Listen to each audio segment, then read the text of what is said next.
नमस्कार, आप देख रहे हैं सुदर्शन न्यूज और वक्त हो चुका है वर्ल्ड वॉच वर्ल्ड वॉर का। मैं हूं आपके साथ शिवम दत्त मेहता। अंतर्राष्ट्रीय जगत की बड़ी खबरों से आपको अवगत कराऊंगा, क्योंकि अगर आप सोचते हैं विश्व में कहीं कुछ घटित होता है तो उसका आपके जीवन पर असर नहीं हो रहा है, तो आप बिल्कुल गलत हैं। चलिए जानते हैं क्या कुछ बड़ा है। सबसे पहले एक बड़ी खबर आ रही है जापान से, उससे आपको अवगत कराया जाए ब्रेकिंग न्यूज के माध्यम से। जापान से प्रधानमंत्री चुनाव को लेकर बड़ी खबर आ रही है। कौन है नए प्रधानमंत्री, ये आपको बता दें। शिगेरू इशिबा बनेंगे जापान के अगले प्रधानमंत्री। तो अगले प्रधानमंत्री शिगेरू इशिबा हैं। अब प्रधानमंत्री शिगेरू इशिबा ने जीता है पार्टी अध्यक्ष का चुनाव और अब शिगेरू इशिबा जो हैं वो जापान के नए प्रधानमंत्री के तौर पर आप समझ सकते हैं। महज 4 साल में 3 प्रधानमंत्री बदल चुके हैं जापान की अगर बात की जाए, और अब यहां पर एक नया नाम सामने आ रहा है। फुमियो किशिदा के बाद अब जापान के नए प्रधानमंत्री शिगेरू इशिबा बने हैं। इससे पहले वो देश के रक्षा मंत्री रह चुके हैं। रक्षा मंत्री के तौर पर उन्होंने अपनी सेवा जापान को दी थी।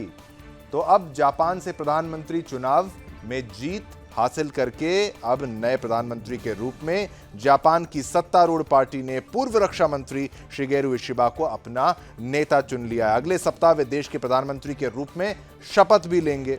शिगेरू अपने कार्यकाल में मॉडल युद्धपोत और लड़ाकू विमान रखने के लिए जाने जाते हैं। पूर्व रक्षा मंत्री को चीन और उत्तर कोरिया द्वारा उत्पन्न खतरों का मुकाबला करने के लिए एशियाई नाटो के निर्माण का प्रस्ताव देने के लिए भी जाना जाता है। तो एक बड़ी हस्ती के तौर पर आप इनको जानिए। संयुक्त राज्य अमेरिका को लेकर अक्सर ये बयान देते हैं।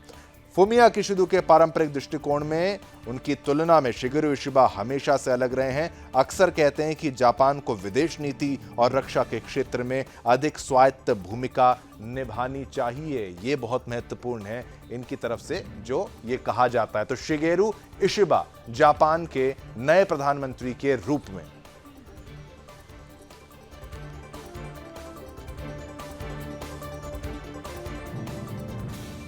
चलिए आगे बढ़ते हैं। अब बात करेंगे लेबनान की। सबसे बड़ा जो अब देखिए सबसे बड़ी बात आपको करें, हिजबुल्लाह इजराइल के बीच युद्ध की बात करेंगे। अब हिजबुल्लाह इजराइल के बीच सुलह की अंतर्राष्ट्रीय कोशिशें तेज हो गई हैं। यूएन सुरक्षा परिसर की बैठक में फ्रांसीसी के विदेश मंत्री ने अमेरिका के साथ मिलकर सुलह समझौते पर बात करने की बात कही है। फ्रांसीसी के विदेश मंत्री के मुताबिक दोनों के बीच 21 दिन के अस्थायी युद्ध विराम फॉर्मूले पर काम चल रहा है। उन्होंने उम्मीद जताई है कि दोनों पक्ष इस पर सहमत हो जाएंगे। रिपोर्ट देखिए ताकि आप इस बात को और बेहतर समझ सकें।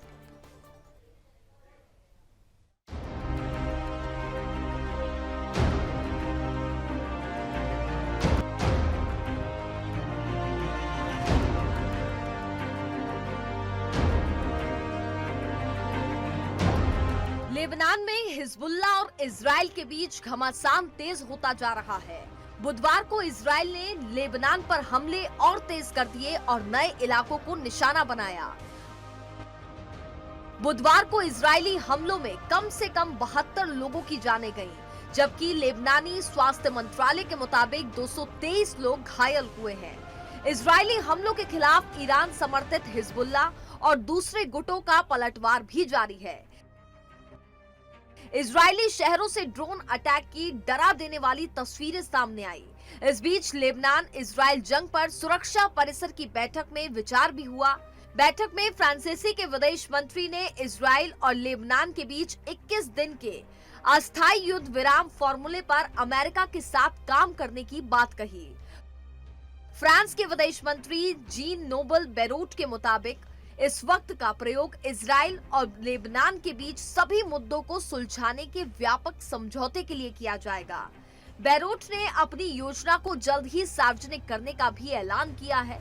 इस पूरे मामले पर बात करते हुए फ्रांस के विदेश मंत्री जीन नोएल बेरूट ने कहा कि इसका कूटनीतिक समाधान संभव है। हाल के दिनों में हम अपने अमेरिकी सहयोगियों के साथ 21 दिन के अस्थायी युद्ध विराम समझौता फॉर्मूला पर काम कर रहे हैं। इससे समझौते तक पहुंचने में मदद मिलेगी।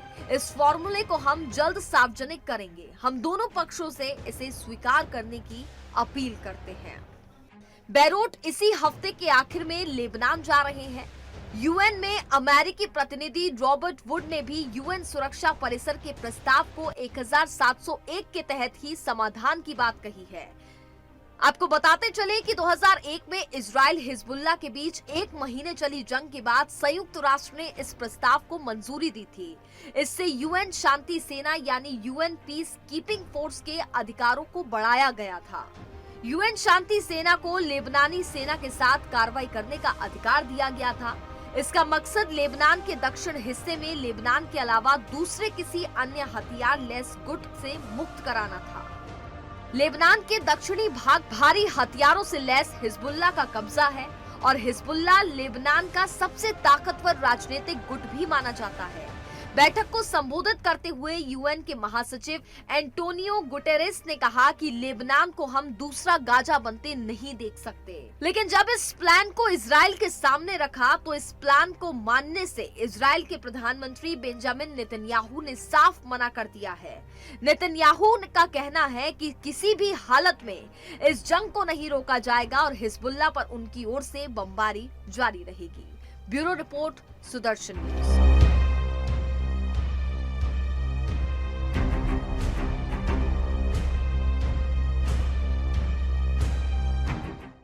तो अब ये तो साफ हो गया है कि हिजबुल्लाह और इजराइल के बीच युद्ध रुकने नहीं वाला, चाहे सीज फायर प्लान बनाया जाए या सारे देश साथ आकर युद्ध रोकने को कहें। लेकिन हिजबुल्लाह के खिलाफ इजराइल की जंग नहीं रुकेगी, ये इजराइल ने साफ कर दिया है। जंग यानी युद्ध जो है वो जारी रहेगा। उसके जारी रहने के चलते अमेरिका, फ्रांस ने 21 दिनों का सीज फायर का प्लान बनाया था कि भाई आप सीज फायर कर लीजिए, युद्ध विराम कर लीजिए, रोक लीजिए। इस प्लान को मानने से इजराइल के प्रधानमंत्री बेंजामिन नेतन्याहू ने साफ साफ मना कर दिया, साफ साफ इनकार कर दिया।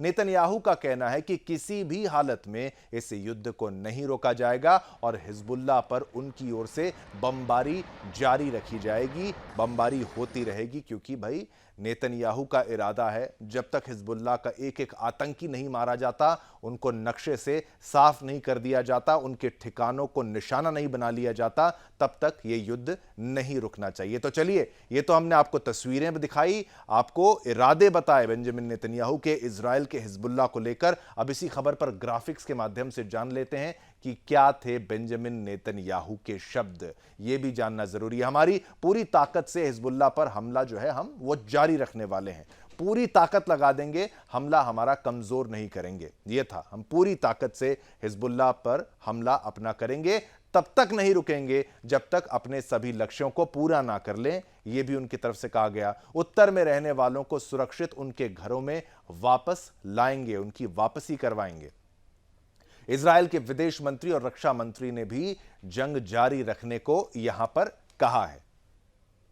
तो आपने देखा कैसे ग्राफिक्स के माध्यम से, और भी आपको ग्राफिक्स यहां पर दिखा रहे हैं। अब ये लीजिए, मुख्य घटनाओं का कालक्रम। हिजबुल्लाह द्वारा उत्तरी इजराइल में रॉकेट दागने के साथ हिंसा शुरू होती है अक्टूबर 2023, और फिर गाजा में घटनाओं के जवाब में हमला होता है, यह आपको बता दें।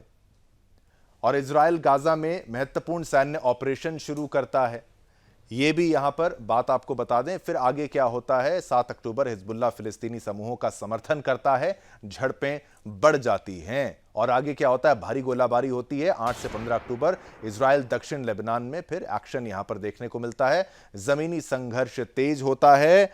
और फिर देखिए, ये पूरे जो घटनाक्रम है, ग्राफिक्स तो आपको हम रोज दिखा ही रहे हैं। दोनों पक्षों में 16 से 31 अक्टूबर में नागरिक हताहत होते हैं, दोनों जगह में ये बात होती है। हर बार अंतर्राष्ट्रीय समुदाय से संयम की अपील होती है 16 से 31 अक्टूबर की अगर बात की जाए। फिर आगे क्या होता है, जनवरी 2024 में सीज फायर लागू होता है, हालांकि सीमा पर झड़पें जारी रहती हैं। तो जनवरी 2024 में सीज फायर की बात हुई थी, लेकिन झड़पें जारी। फरवरी 2024 में नए रॉकेट हमले के बाद इजराइल के प्रतिशोधी हमले होते हैं, इजराइल जवाब देता है। और फिर सितंबर 2024 में पेजर बम होता है। और फिर आगे क्या होता है, मिसाइलें दागी जाती हैं। इजराइल ने हिजबुल्लाह पर आरोप लगाया कि उत्तरी लेबनान में उन्होंने लक्षित हमले वहां से किए। फिर विस्फोट के बाद हिजबुल्लाह ने जवाब में इजराइल की सीमा में रॉकेट दागे, जिससे और अधिक विनाश यहां पर हुआ है। तो ये हालिया घटनाएं आपको हम बता रहे हैं। चलिए, ग्राफिक्स के माध्यम से आपको हिजबुल्लाह के बारे में भी हमने बताया, ये एक खतरनाक आतंकी संगठन है।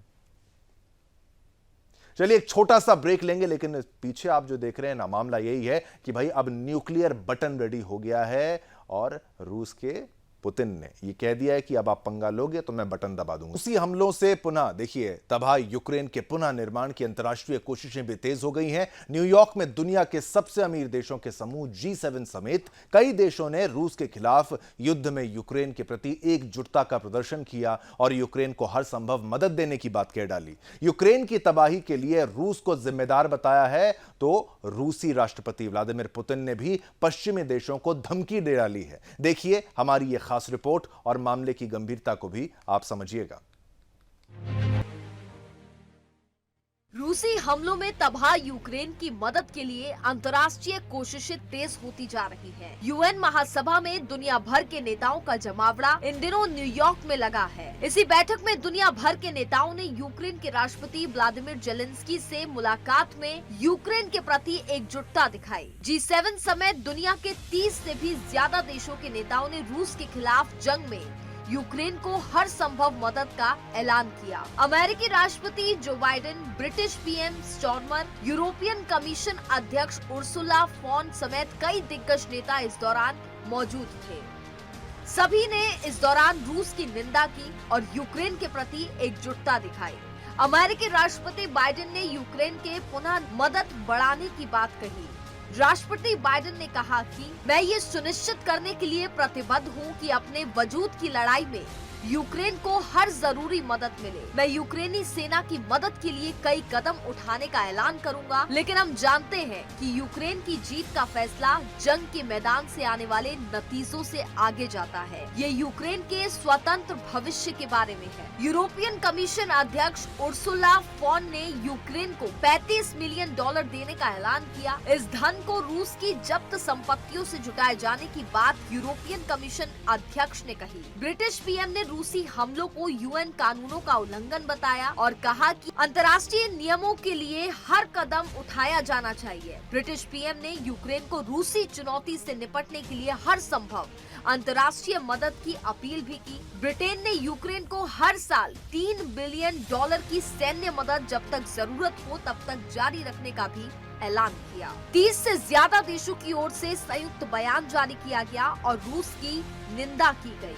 इसमें दुनिया के सबसे अमीर G7 के देश भी शामिल हैं। सभी ने यूक्रेन की तबाही के लिए रूस को जिम्मेदार ठहराया और कहा कि अंतर्राष्ट्रीय कानूनों के तहत रूस को यूक्रेन में किए नुकसानों की कीमत चुकानी ही होगी। इस बीच रूसी राष्ट्रपति पुतिन ने पश्चिमी देशों को चेतावनी दी है और कहा कि वो परमाणु नीति में भी बदलाव करने जा रही है। Bureau report, Sudarshan news.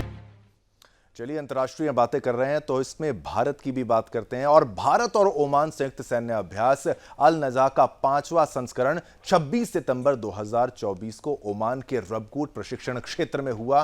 तस्वीरें आपको दिखाएंगे, वो तस्वीरें आप देखिए कैसे ये एकदम इतनी बढ़िया तस्वीरें आपकी टीवी स्क्रीन पर। समापन समारोह में भारतीय राजदूत श्री अमित नारंग और रक्षा अटैचे कैप्टन हरीश श्रीनिवासन के साथ साथ ओमान की रॉयल आर्मी के ब्रिगेडियर जनरल अब्दुल कदीम बिन इब्राहिम अल अजमी और लेफ्टिनेंट कर्नल मसूद मुबारक अल गिरफिरी ने इसमें भाग लिया है। इस कार्यक्रम का मुख्य आकर्षण जो है संयुक्त लाइव फायर प्रदर्शन करना था, जिसने भारतीय सेना और ओमान की रॉयल आर्मी के बीच संयुक्तता को दर्शाया है। इस 2 सप्ताह के अभ्यास ने शांति अभियानों के लिए दोनों सेनाओं की तैयारियों पर जोर दिया है, जिसमें लगभग 60 सैनिकों ने भाग लिया था।